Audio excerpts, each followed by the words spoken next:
Bonjour, je suis Anne-Laure, alias le champignon rouge. Mon truc à moi, c'est le textile créatif. J'anime des ateliers couture et j'édite des coupons illustrés. Donc on se retrouve aujourd'hui pour le tutoriel de la pochette nomade. C'est une pochette que j'ai imaginée dans le cadre du projet #lesjolieslingettes pour que vous puissiez emmener vos lingettes en voyage et que ce soit pratique.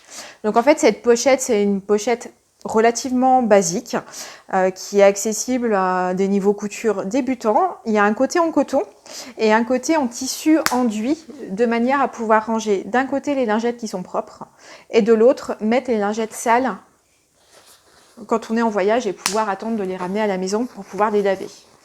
Et ensuite, en fait, pour l'entretien de la pochette, vous avez juste à la retourner, à passer un coup d'éponge à l'intérieur pour pouvoir la garder propre. Donc pour faire cette pochette, on va avoir besoin de coton. Alors moi, j'ai choisi un coton différent pour l'extérieur et pour l'intérieur. Donc on va avoir besoin d'un coupon de 25 fois, je regarde mes anti-sèches, de 25 x 34 pour le tissu extérieur. Alors toutes les dimensions, je les remettrai en barre d'infos ou alors je ferai un document PDF sur lequel vous pourrez tout retrouver. Ensuite, pour la partie intérieure coton, on va avoir besoin de 2 bandes de coton, une bande de 25 x 8 et une autre bande de 12 x 25. En fait, on va venir cacher l'ouverture par laquelle on va retourner la pochette à l'intérieur de la poche coton. Ça permettra d'avoir des jolies finitions à l'extérieur. Pour la poche en coton, on va avoir besoin d'un morceau de tissu de 27 par 25. Et pour le côté enduit, on va avoir besoin, pour la poche, idem, d'un morceau de 27 par 25 cm. Pour la poche qui est ici.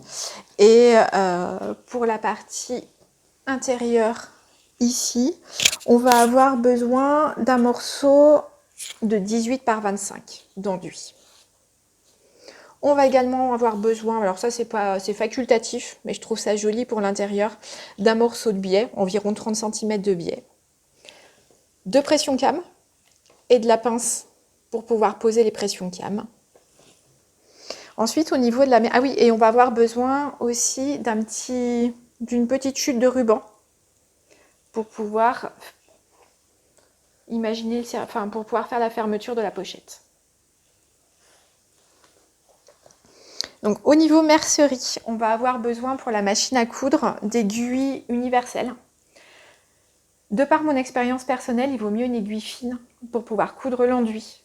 Moi, je vais complètement à contre-courant. Plus la matière est épaisse, plus je vais utiliser une aiguille qui est fine. Parce que je trouve que l'aiguille va faire plus facilement un trou dans le tissu. C'est très personnel, mais pour l'expérimenter depuis un certain temps, ça marche très bien. On va avoir besoin d'un pied en téflon pour pouvoir faire de jolies surpiqûres sur le tissu enduit. Le tissu enduit, il a tendance à accrocher. Et ces pieds-là, ça évite justement que la machine patine. C'est des pieds qui sont anti-adhésifs.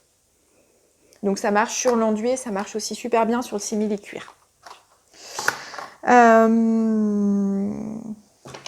stylo colle hydrosoluble pour pouvoir fixer le biais. C'est pas obligatoire, mais c'est très aidant. Et après, 2 ciseaux. Moi, je me sers d'un petit cutter rotatif, mais ça, c'est comme vous préférez. 2 stylos pour pouvoir marquer le tissu et d'une baguette chinoise pour pouvoir venir retourner le tout.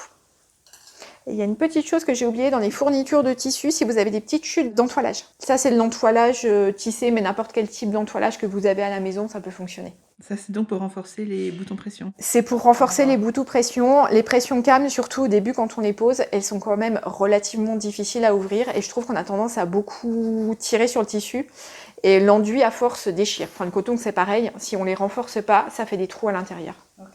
Voilà. Et bien, on va pouvoir passer à l'assemblage. Alors, la première chose qu'on va venir faire, c'est qu'on va venir justement placer notre entoilage. Donc pour ça, je prends les 2 pièces, donc les pièces de de 27 par 25 qui vont être destinés à faire les rabats. Je viens les plier en deux.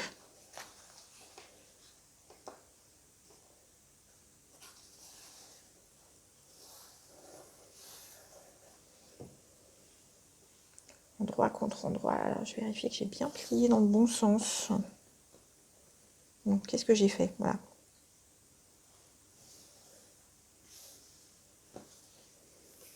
Il faut qu'on ait les 25 cm ici. Et ici, que ce soit les... je sais plus, je vais revérifier. Que ce soit les 27 qui soient pliés en deux. Et en fait, on va venir marquer bien la pliure. On peut le faire au fer aussi. Et on va venir marquer des emplacements à 6 cm ici du bord.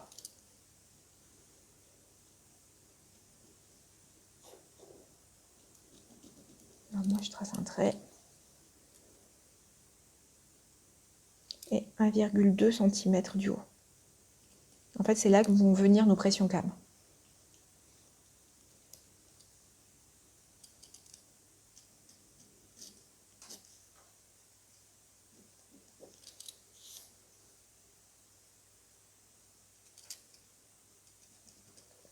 Donc, on fait ça sur toutes les pièces, des deux côtés. Et en fait, on va venir poser l'entoilage au fer, comme ceci.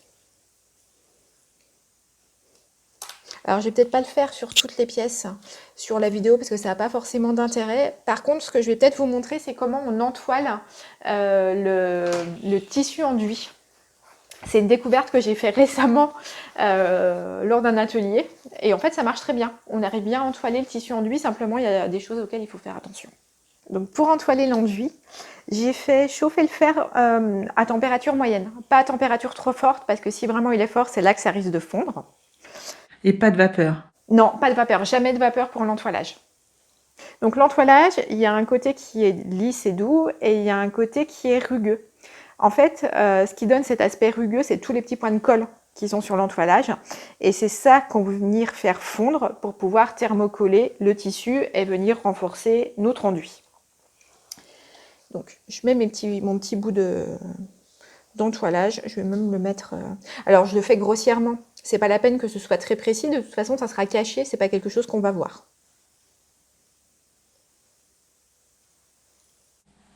On met bien ça sur l'envers de l'enduit. On met bien ça sur l'envers de l'enduit avec le côté colle.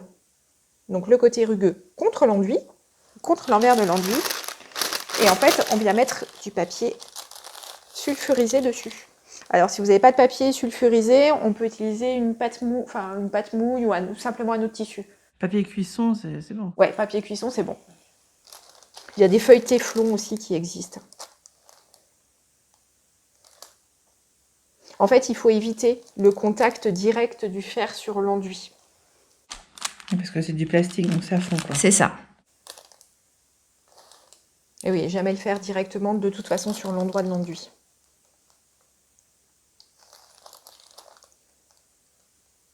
Alors en fait, le fer fragilise un petit peu.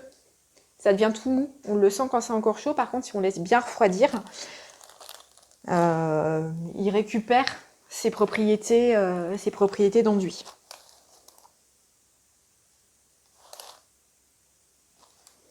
Donc en fait, quand on entoile, on ne repasse jamais comme ça. Toujours par pression successive. Et en fait, le secret de l'entoilage, c'est de bien le laisser refroidir. Bon, alors là, dans le tuto vidéo, on ne va pas le laisser assez longtemps, mais vous l'entoilez et vous l'oubliez en fait une journée. Il faudrait carrément l'oublier vraiment très longtemps. D'accord. Parce qu'en fait, quand on manipule, la colle n'a pas suffisamment refroidi et ça peut faire par exemple des cloques qui ne sont pas jolies. Donc voilà, et là, ça n'a pas fondu, il n'y a rien sur la plaque du fer et par contre ça a bien accroché. Une bonne astuce alors. Ouais, une bonne astuce. D'ailleurs, je vais en profiter que le fer est chaud, du coup je vais venir le plier en deux. puisque c'est cette pièce qui va venir faire ma poche.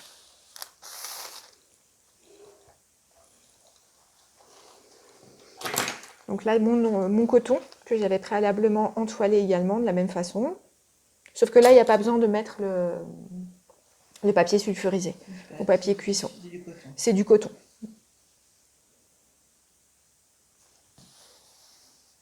Et là, pareil, je vais venir bien marquer le pli. C'est ce qui va nous aider après pour la surpiqûre.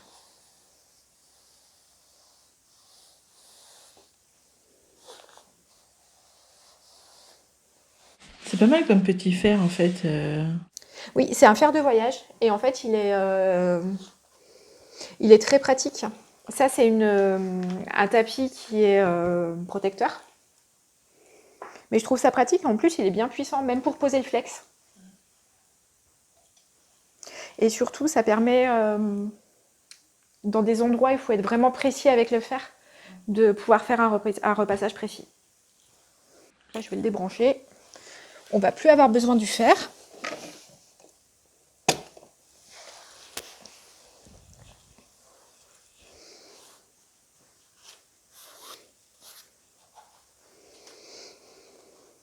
Et ce que je vais faire, je vais venir faire une surpiqûre ici, sur le bord de mes poches. Je préfère la faire en fait avant de venir poser les pressions. On pourrait le faire aussi après, mais c'est plus délicat parce qu'il faudrait passer avec le pied de biche à côté. Alors c'est esthétique, c'est pas obligatoire. Et la surpiqûre, si vous débutez, c'est quelque chose qui peut être délicat. Il faut essayer. Il faut essayer.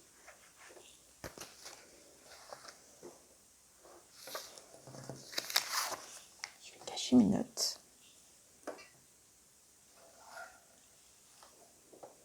Et c'est là que mon pied téflon va entrer en jeu pour pouvoir surpiquer ma partie enduite. Alors je pense que je vais le garder pour le coton parce que du coup c'est pas ça va pas gêner. La seule chose qui peut être gênante, c'est que sur le pied téflon, je ne vais pas pouvoir brancher la partie noire de ma machine qui est ici, qui est un double entraînement intégré, qui permet de lui entraîner les tissus, mais là, j'ai pas particulièrement de surépaisseur.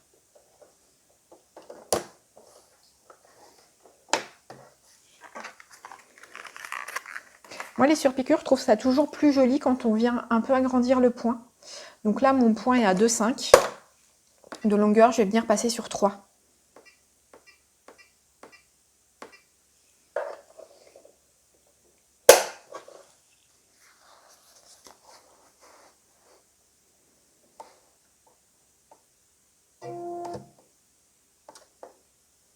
Là, je viens faire un point d'arrêt qui, même si c'est moins joli, de toute façon, ce sera caché dans la marge de couture après.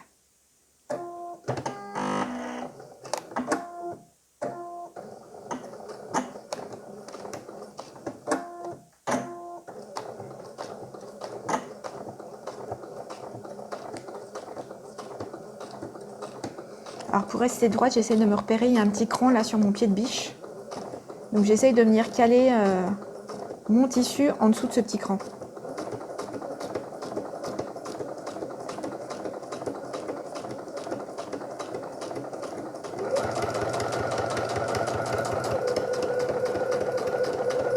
Tu peux nous montrer le petit cran que tu dis ? Là. Il y a comme un décrochage sur le pied. Donc je mets de ça pour pouvoir aligner mon tissu. Okay. Après, si vous n'êtes pas... voilà, quand on débute, ce qu'on peut faire aussi, c'est venir coller un morceau de masking tape pour pouvoir bien plaquer le tissu contre.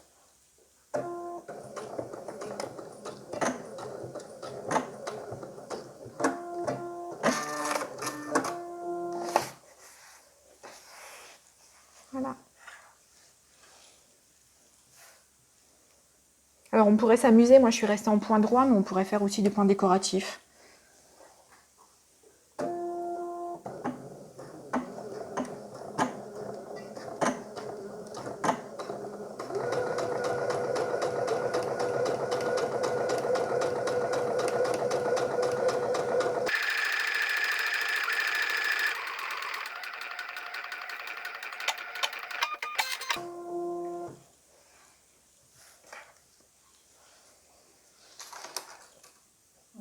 les deux surpiqûres, c'est fait. C'est fait. Maintenant, on va venir mettre les pressions.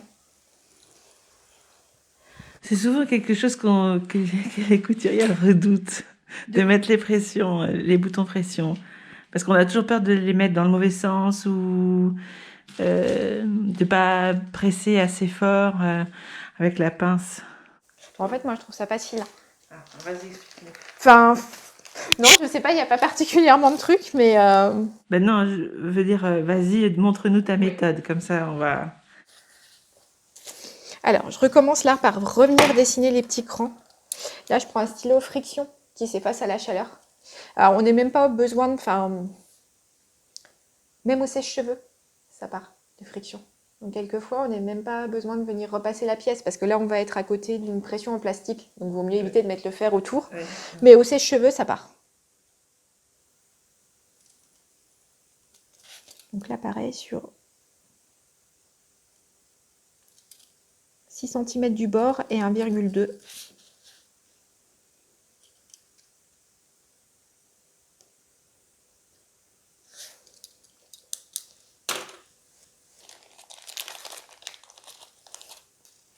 En fait, moi, j'ai eu une très mauvaise expérience avec des pressions que j'avais achetées bas de gamme sur Internet parce qu'elles n'étaient pas chères. J'avais acheté un gros lot.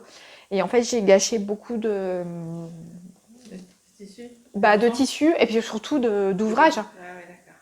Parce que je les ai mis sur des vêtements... Enfin, les pressions, en règle générale, on les met sur des vêtements qui sont finis. Donc, quand vous avez fait un super beau gilet en jersey ou un pyjama, et qu'en fait, c'est inutilisable parce que les pressions, on ne les met pas dedans. Donc privilégiez toujours des pressions de marque. Moi franchement, la pince et les pressions de marque, Faut faire l'impasse. il faut pas faire l'impasse. Alors, les pressions, là c'est la pièce qui va être sur le haut. Donc pour la pièce qui est sur le haut, alors je ne sais pas si c'est le mâle ou la femelle, j'utilise toujours celle qui a la partie la plus large. Je ne sais pas comment expliquer ça. Où il y a un petit rebord. En fait. Où il y a un petit rebord parce que l'autre qui est plus long et l'autre est plate. Voilà. L'autre est plus plate.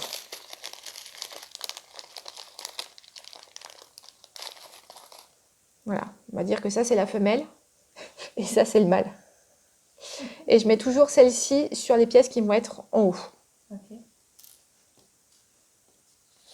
Donc en fait, je prends ma pression. Je viens tout simplement piquer à l'endroit où j'ai fait ma croix. Alors on peut faire aussi, d'ailleurs, ce sera peut-être... Non, c'est bon, ça passe. On peut mettre aussi un petit coup de découvite à l'intérieur pour faire un trou.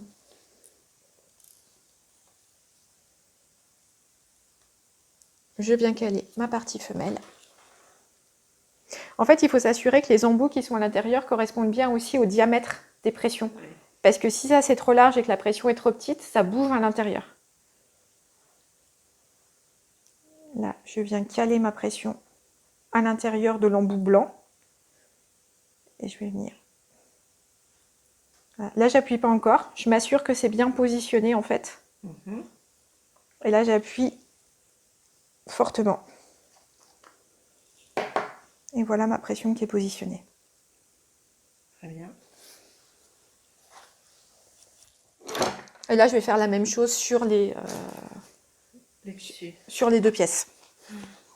Alors maintenant, la prochaine étape, ça va être de venir préparer la partie intérieure de la pochette, la partie qui est ici et qui est reliée par un biais.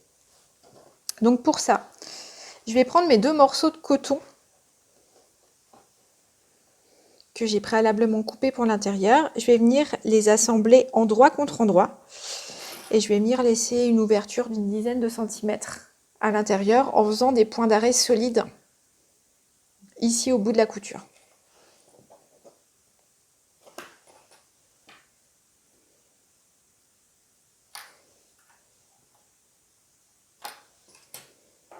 Alors, je vais venir mettre des clips.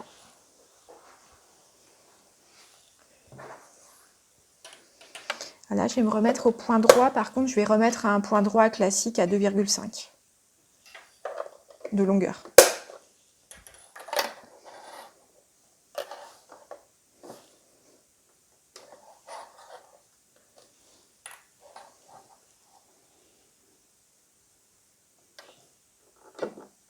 Donc là, j'ai une marge de 1 cm qui est en fait incluse dans le patron. Donc là, je positionne mon aiguille à 1 cm du bord du pied de biche.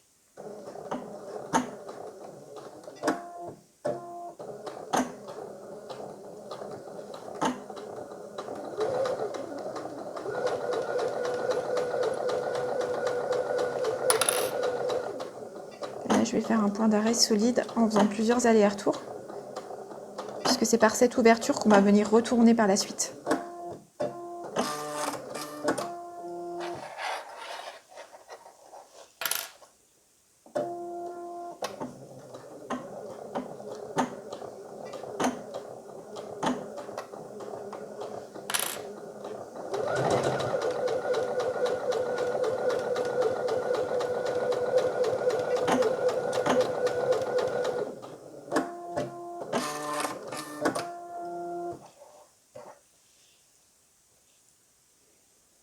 Donc voilà ce qu'on obtient. Et là, on va venir ouvrir les coutures, soit avec l'ongle, soit au fer.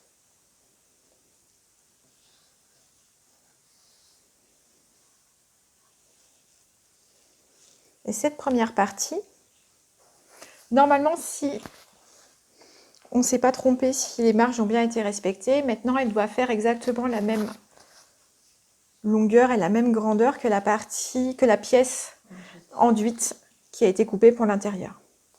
Donc là, c'est pareil, je viens les assembler endroit contre endroit, les deux pièces. Pas besoin de laisser d'ouverture. Oui, puisque l'ouverture, elle est sur l'autre partie. Oui. Alors quand vous avez un tissu coton et un tissu enduit, mettez le tissu enduit contre les griffes d'entraînement. Et dans ce cas-là, là, on n'a pas besoin du pied spécial. Donc pareil, là, je suis à 1 cm. Donc, point d'arrêt au départ.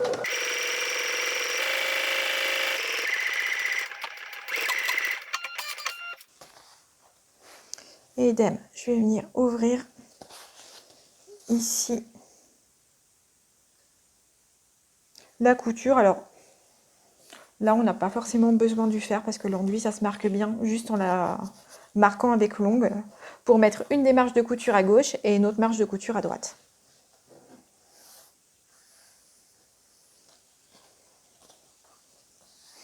Alors, soit vous pouvez laisser comme ça, soit à cet endroit-là, on peut venir positionner le biais. Voilà, pour donner une petite fantaisie à l'intérieur. En fait, pour m'aider dans le positionnement du biais, je vais venir utiliser le stylo colle hydrosoluble. Parce qu'en fait, c'est délicat de venir. Ici, je ne peux pas mettre des clips, c'est compliqué. Et c'est délicat de venir mettre des épingles à l'intérieur de l'enduit parce que ça fait des trous à l'intérieur. Donc c'est pour ça que je vais utiliser la colle. C'est un outil intéressant aussi pour quand on veut poser une fermeture éclair pour nous aider au début. Pour les fermetures éclairs, pour le passepoil aussi, ça marche bien. Et moi, je m'en sers en lingerie pour venir fermer les élastiques. Des tout petits élastiques qui viennent se coincer systématiquement sous la plaque. Là, j'ai pris le biais plus grand, c'est pas grave, je viendrai réduire après.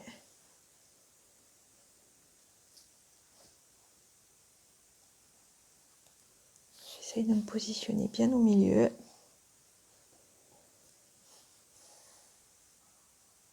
Et maintenant, je vais venir piquer au point droit sur les deux côtés.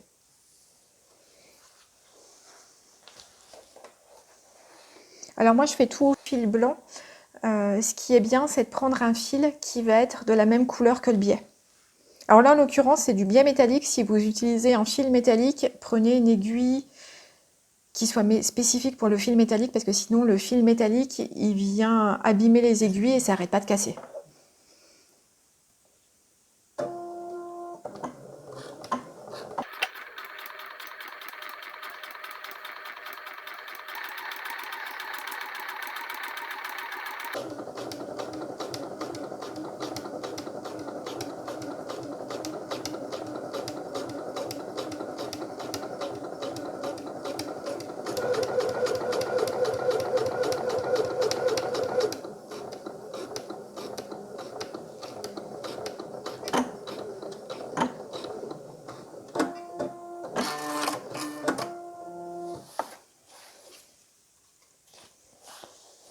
Même chose de l'autre côté.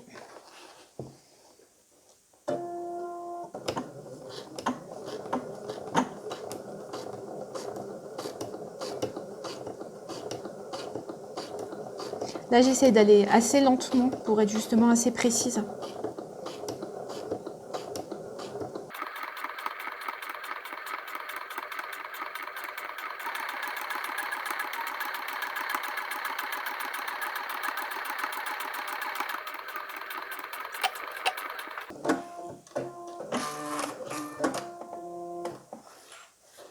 Voilà, et après je vais venir recouper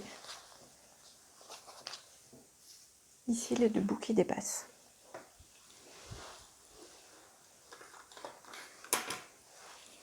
C'est bien une couturière sans ciseaux, c'est pratique.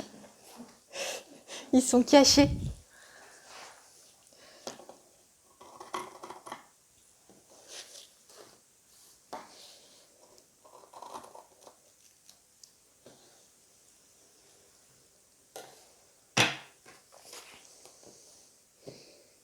Donc maintenant, sur cette partie-là, on a aussi des pressions. Là, on avait dit qu'on avait posé la partie femelle. Maintenant, il faut qu'on pose la partie mâle. Alors en fait, on va utiliser une technique très intuitive pour venir poser les pressions. C'est-à-dire qu'on va venir positionner les poches bord à bord. Et qu'on va venir marquer le positionnement.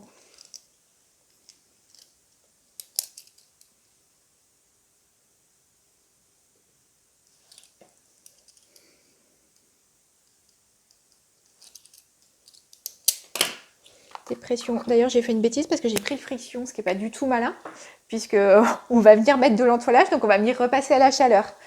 Donc c'est l'inconvénient du friction, par contre, c'est que ça s'efface à la chaleur. Donc là, je vais plus voir ce que je vais faire.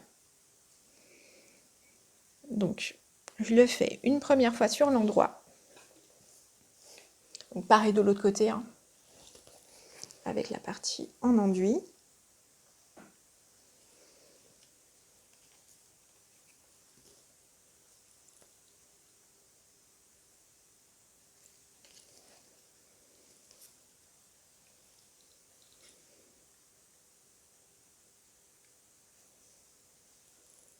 Voilà, et je vais le faire aussi sur l'envers.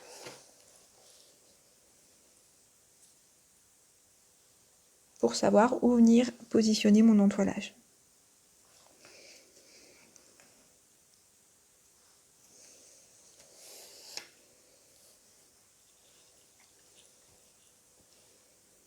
Alors sur l'envers, il n'y a aucune marge sur laquelle il y a un surjet ou un zigzag. C'est normal en fait, parce que tout va être caché à l'intérieur. Donc dans ce cas-là, on n'a pas besoin de faire de surjet ou de zigzag. Les bords vont pas s'effilocher.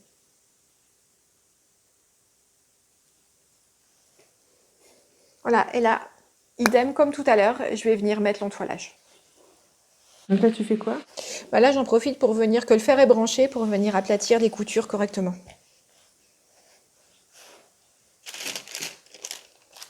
Je vais le faire aussi, mais comme il y a de l'enduit, avec du papier sulfurisé ici.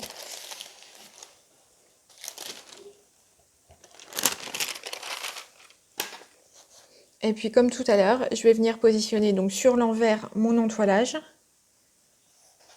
partie colle contre l'envers du tissu.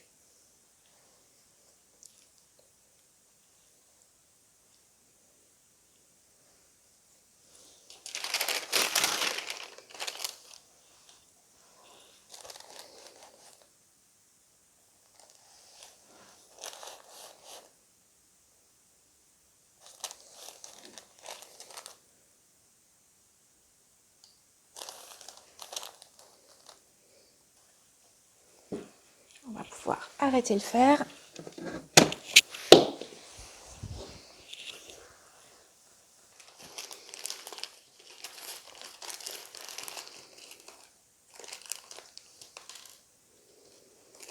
Et venir positionner les pressions. Donc là, attention, on veut bien, c'est bien la partie mâle qui doit être au-dessus et la partie pleine, elle est sur l'envers.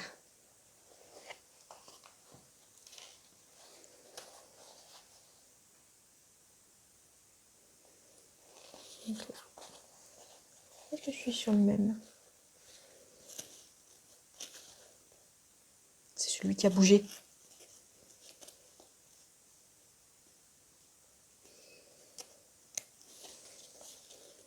Voilà, j'appuie juste hein, sur la pression pour pouvoir la faire ressortir.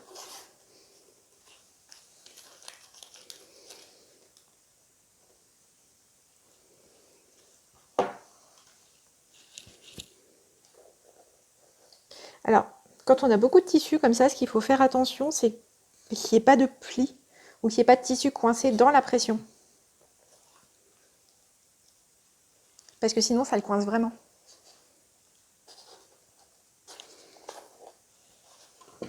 Tu peux nous montrer l'autre côté? Oui. L'autre côté, côté coton? Non, le côté... Ah. Voilà. Ok. Et on vient faire la même chose sur les 4.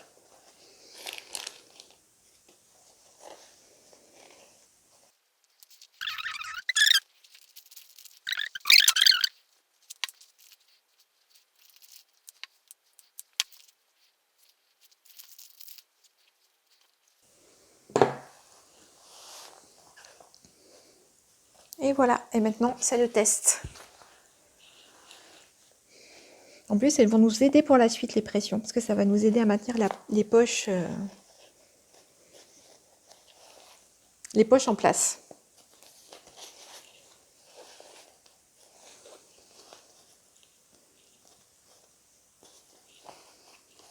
Voilà.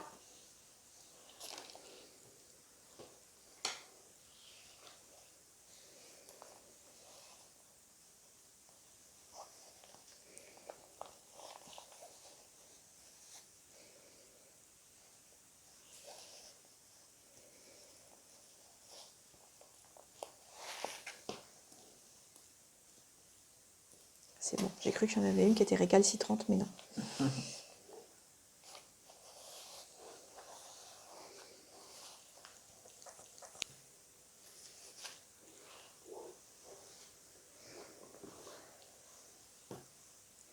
Donc maintenant, ce qu'il nous reste à faire, c'est de venir fermer la pochette. Alors déjà, on va venir marquer le milieu des pièces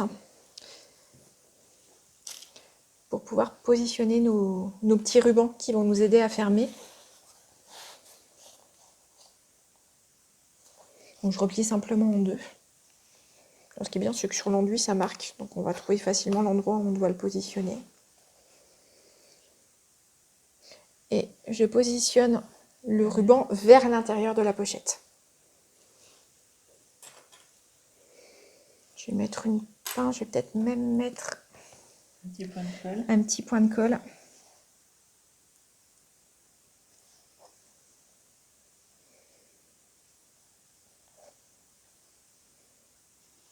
Ok.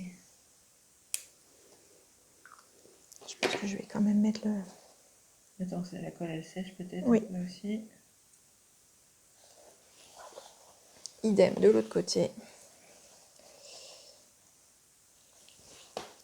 De l'autre côté, ça va pas aussi bien marquer que sur l'enduit, donc je vais tout de suite mettre la pression, la passe cam à la moitié. Là, si ça a marqué quand même. Et là, je viens positionner mon ruban. Oui, le stylo colle qui était là il y a 2 secondes, sous mon nez.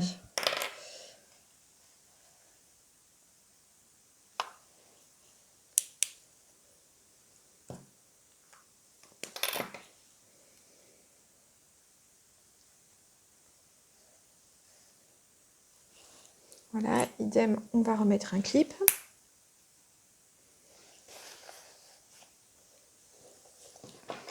Et maintenant, je vais venir positionner ma partie extérieure, endroit contre endroit.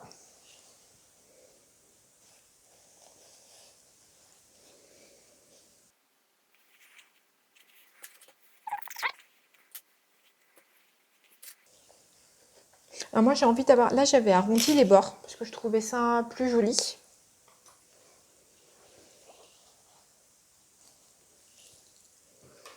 Et en fait, on va venir le faire maintenant. Je trouve ça plus facile, une fois qu'il y a toutes les épaisseurs qui sont là, de venir arrondir à ce moment-là. Donc on prend une bobine, un verre. Je vais venir dessiner mon arrondi et le recouper.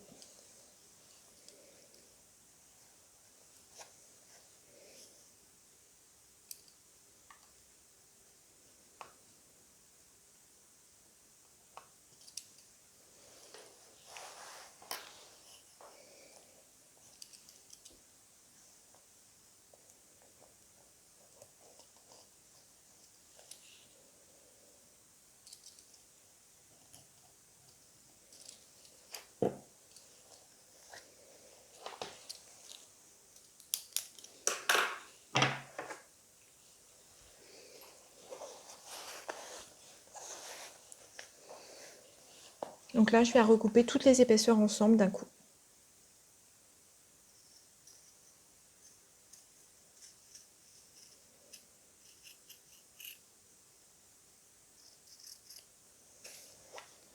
Voilà, je fais ça sur les 4 coins.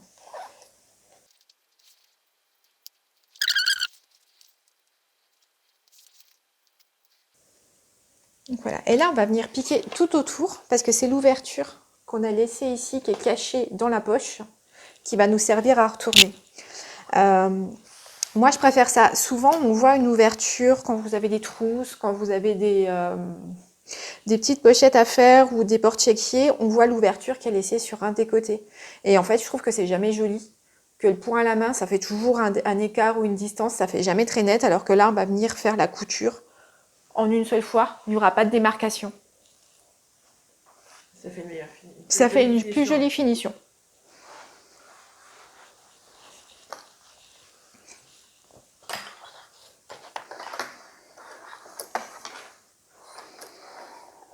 Donc là, je vais commencer sur un côté. Donc là, je pique toujours à 1 cm. Les 1 cm de marge sont inclus. Je fais un point d'arrêt.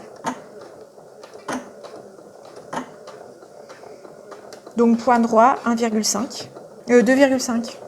Non, je me suis trompée, 2,5.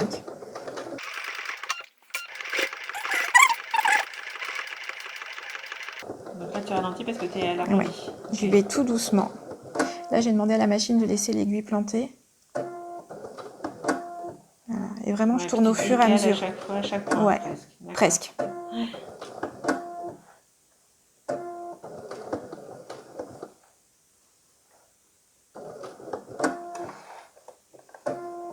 Donc le pied de biche se soulève. Et l'aiguille, elle reste plantée. Et l'aiguille reste plantée.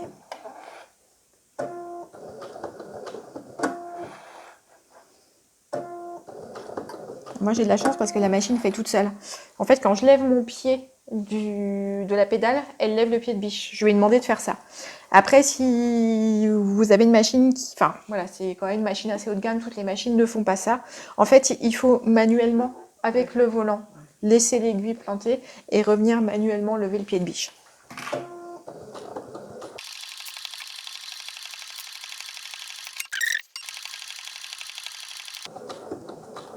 Là, je vais à vitesse lente parce que j'ai 2 tissus. Je suis sur la partie enduite là, à l'intérieur, et j'ai 2 tissus qui ont des densités différentes. Et en fait, plus on va vite sur des tissus qui ont des densités différentes, plus ça a tendance à se décaler.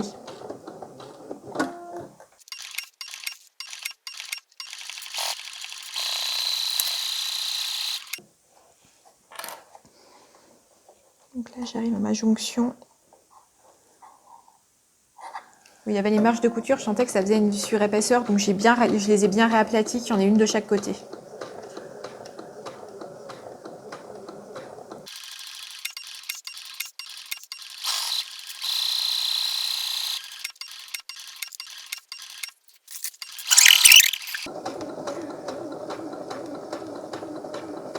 Voilà. Et j'essaie de retomber pile sur la première couture et je refais un point d'arrêt.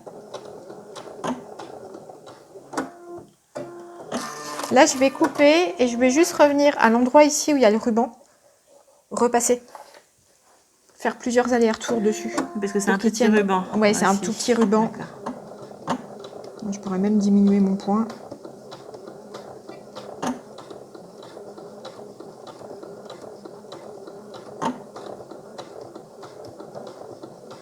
Oui, puis comme c'est le lien qui va permettre de fermer, il faut quand même que ça soit solide. Oui. Bon, après, c'est des lingettes qui... Enfin, il ne va pas y avoir beaucoup de pression sur le ruban non plus. C'est des lingettes qui, à l'intérieur, il y a déjà les pressions pour les tenir. Mais bon, on va quand même le manipuler de nombreuses fois. Puis ça dépend à qui est destinée la pochette aussi. Si c'est destiné à des enfants, il faut mieux la renforcer.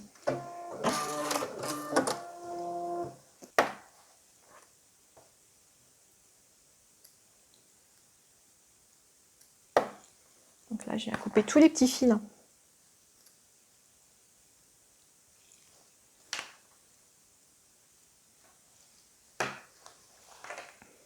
Et ce que je vais faire, je vais venir recouper ma marge, la diminuer de moitié et cranter les arrondis.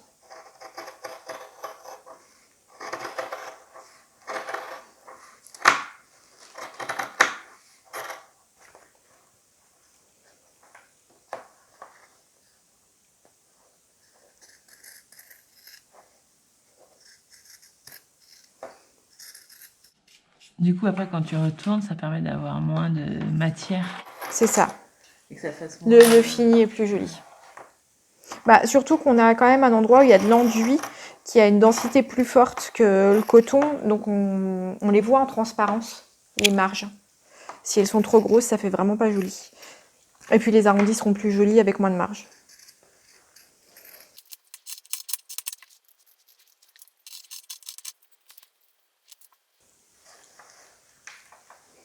Voilà, et là je viens cranter.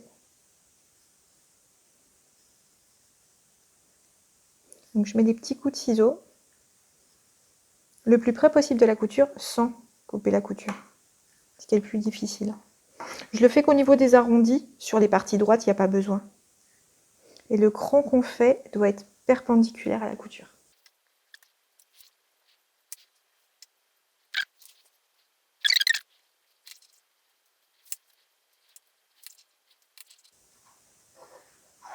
Voilà.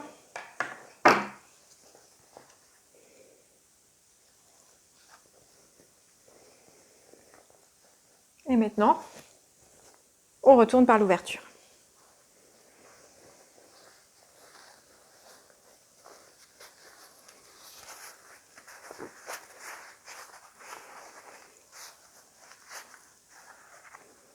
Alors j'y vais quand même doucement, histoire de ne pas tout arracher, ce serait dommage.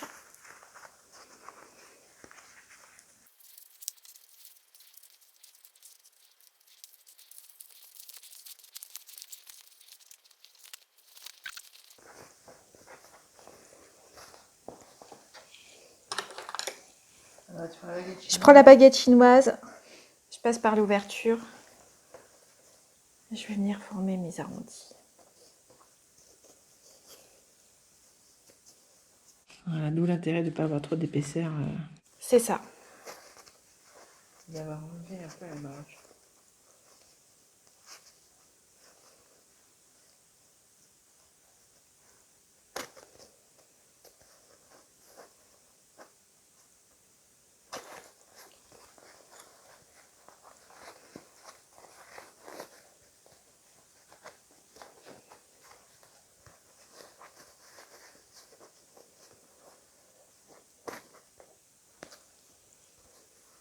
Et voilà.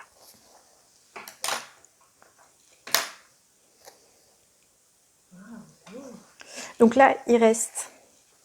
Moi, je fais pas de surpiqûre. Après, par contre, un bon coup de fer à repasser pour bien remettre en forme la pochette, c'est vraiment ce qui va faire une jolie finition. Donc là, sur l'enduit, on peut encore remettre le papier cuisson pour ça. essayer de bien aplatir. Voilà. Et là, pas besoin. Voilà. Faire attention aux pressions, par contre. Passer autour et ne pas mettre le fer sur les pressions. Et puis, venir refermer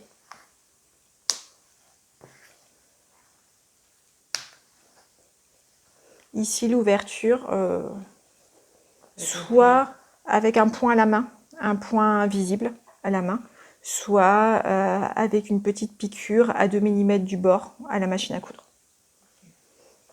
J'ai une vidéo où j'explique le point invisible à la main. Du coup, je mettrai dans la barre d'infos ou dans le PDF le lien pour la vidéo.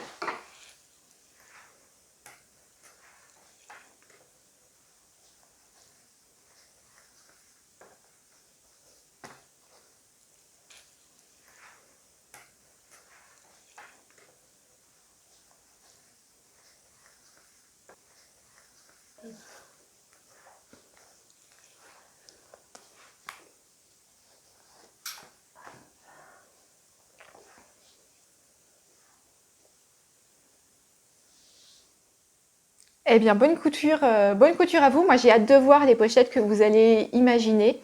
N'hésitez pas à me taguer @lechampignon-rouge sur les réseaux sociaux pour me montrer vos créations. Amusez-vous bien.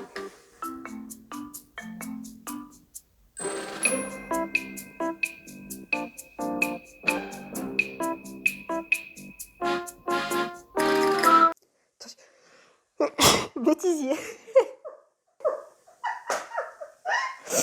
Non mais ça me pique le nez, c'est l'allergie en plus. Oh, j'en ai mis une à l'envers.